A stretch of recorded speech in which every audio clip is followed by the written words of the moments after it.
Vijesti radija Astra.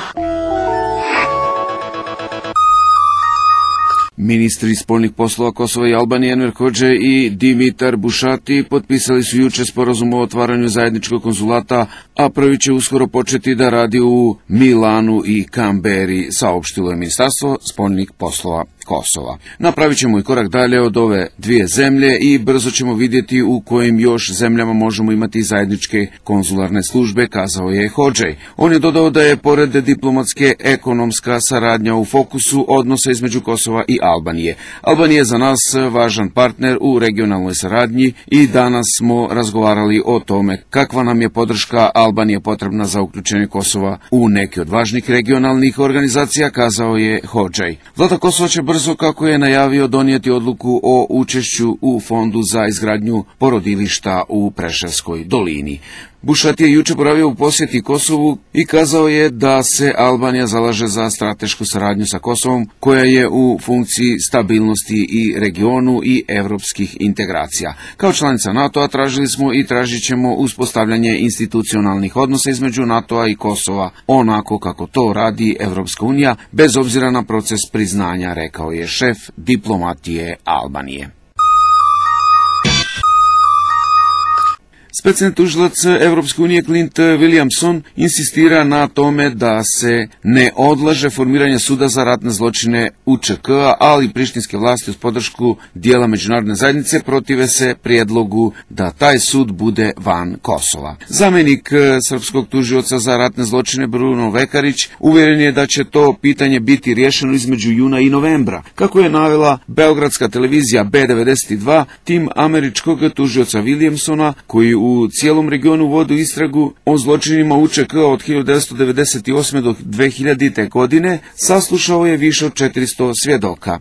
2,5 godine posle početka istrage Williamson insistira na tome da se riješi pitanje gdje će optuženima biti suđeno. Vlasti Kosova se navodno protive ideji da se pripadnicima UČK sudi van Kosova, što podržava i dio međunarodne zajednice. Britanski ambasador Prištini Jan Clift izjavio je da bi sud morao da bude van Kosova, ali s međunarodnim sudijama. Prištinski dnevnik Zori izvijestio je navodno, pozivajući se na neimenovane međunarodne izvore, da se Priština složila da nema mogućnosti da se suprotstavi osnivanju tribunala, a da se borba sada vodi da taj sud čine dva odjeljenja, jedno sa sjedištem u Kosovu i drugo van Kosova. Odjeljenje koje bi bilo na Kosovu, prema riječima zvaničnika u Prištini, bavilo bi se osumnjičenima koji su činili zločine, dok bi se posebno odjeljenje tribunala sa sjedištem van Kosova ekskluzivno bavilo zaštićenim svjedocima. Priština se složila sa formiranjem posebnog odjeljenja van Kosova s obzirom da zna da je najčešća žalba međunarodnog faktora koja se čuje u odnosu na Kosovo nemogućnost da se zaštite svjedoci. Imajući u vidu da je međunarodna zajednica stavila do znanja da zaštićeni svjedoci nikada nisu bili sigurni na Kosovu, predložili smo da ovaj tribunal ima posebno odjeljenje van Kosova koje bi se ekskluzivno bavilo zaštićenim svjedocima, rekao je jedan visoki kosovski zvaničnik, a prenosi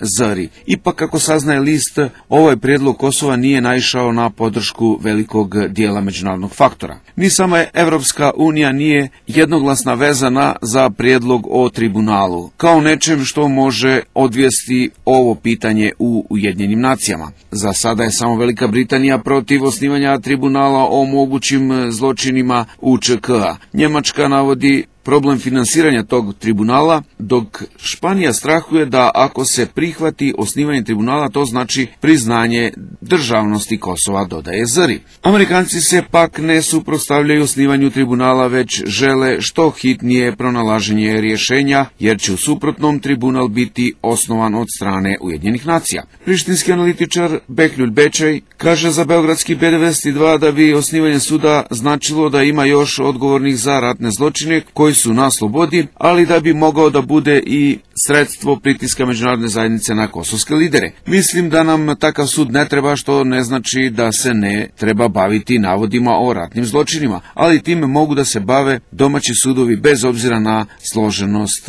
i osjetljivost tih pitanja, kaže Bečej.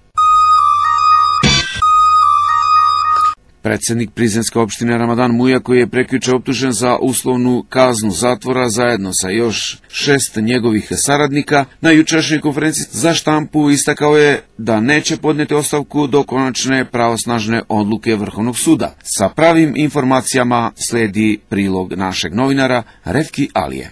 Unë jam I pafajshëm. E ndjej veten plotësisht të përgjegjshëm për punën tonë që kemi bërë deri më sot. Ja sam nevin I osjećam se odgovornim za moj posao kojeg sam obavljao do sada. Poštujem odluku suda I ubeđen sam I u nevinost mojih saradnika do druge presude viših instanciji. Ovo je na specijalno sazvanoj preskonferenciji izjavio brojnim novinarima Ramadan Muja, predsjednik Prizrenske opštine, nakon što su juče on I njegovih 5 bivših direktora osuđeni uslovno pred osnovnim sudom u Prizrenu zbog, kako je pisalo u optužnici, zloupotrebe službenog položaja I ovlašćenja. Muja, kome je ovo 3. mandat na toj funkciji, osvrnuo se I na zahtjeve opozicije da nakon ove presude podnese ostavku I raspišu se vanredni izbori. Dëshira e opozitarëve po është që unë t'jap dorëheqje që sot. Për mu një kërkesë e tilla shumë naive. Želja opozicije jeste da ja podnesem ostavku. Po meni takav zahtev je veoma naivan jer ima još 2 sudska stepena, apelacioni I vrhovni sud. Tamo će se donositi odluke I ja neću spavati. Žalit ću se I pored toga što poštujem odluku ovog suda, kazao je Muja, naglasivši da su njemu građani dali poverenje na izborima I on će do posljednjeg trenutka, kako je rekao, zajedno sa saradnicima biti njima na usluzi. Muja se u više navrata osvrnuo I na današnje tekstove u pojedinim pisanim medijima na centralnom nivou koji su ga optužili zbog korupcije. Korupcion s'ka, është konstatuar edhe në vendim, edhe në komunikimin e djeshëm të kryetarit të trupit gjykues. Nema korupcije, to je konstatovano I u jučerašnjoj izjavi predsjednika sudskog veća. Novinari ne bi trebali da daju takve bombaste naslove, a ništa iza toga ne stoji, podvukao je Muja. Na pitanje novinara hoće li on podneti ostavku, Muja je odgovorio: Në fund të aktgjykimit ekziston klauzula. Na kraju presude stoji klauzula da nezadovoljna strana ima pravo da se u roku od 15 dana žali višoj sudskoj instanciji. Dakle, ne stoji zahtev za podnošenjem ostavke dok se ne donese konačna odluka. Ja znam za sebe da sam nevin. Naime, mješovito sudsko veće, sačinjeno od lokalnih I međunarodnih sudija Osnovnog suda u Prizrenu, proglasilo je juče krivim svih 6 optuženih u takozvanom slučaju gradonačelnik Prizrena, zbog toga što su počinili krivična dela zloupotrebe službenog položaja ili ovlašćenja u 4 navrata ponaosob. Svi optuženi dobili su uslovne kazne. Ramadan Muja I njegovi direktori Minir Kasnići, Sadik Pačarizi, Kadri Ukimeri, Avnija Demaj I Abdullah Tejeci osuđeni su na uslovnu zatvorsku kaznu u trajanju od 1 meseca do 2 godine na različiti verifikacijni period ukoliko optuženi u tom periodu ne počine drugo krivično delo I alternativnu kaznu zabrane obavljanja javne funkcije u različitom vremenskom periodu.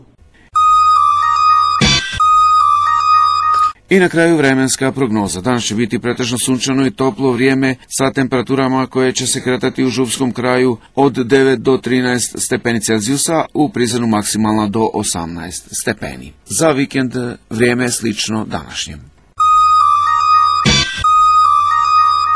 Čuli ste vijesti Radio Astra, poštovani slušalci, ove iste vijesti možete pratiti preko interneta na Facebook stranici Radio Astra I vama poznatom web portalu info_ks.net. Kompletan naš program prate slušalci koji su priključeni na kabelskom operatoru TV Eho I vama dobro znanoj već 13 godina frekvencije 89,4 MHz. Hvala što ste pratili vijesti Radio Astra, mi vam želimo prijatan vikend I ugodne trenutke u nastavku našeg programa. Svako dobro I do slušanja.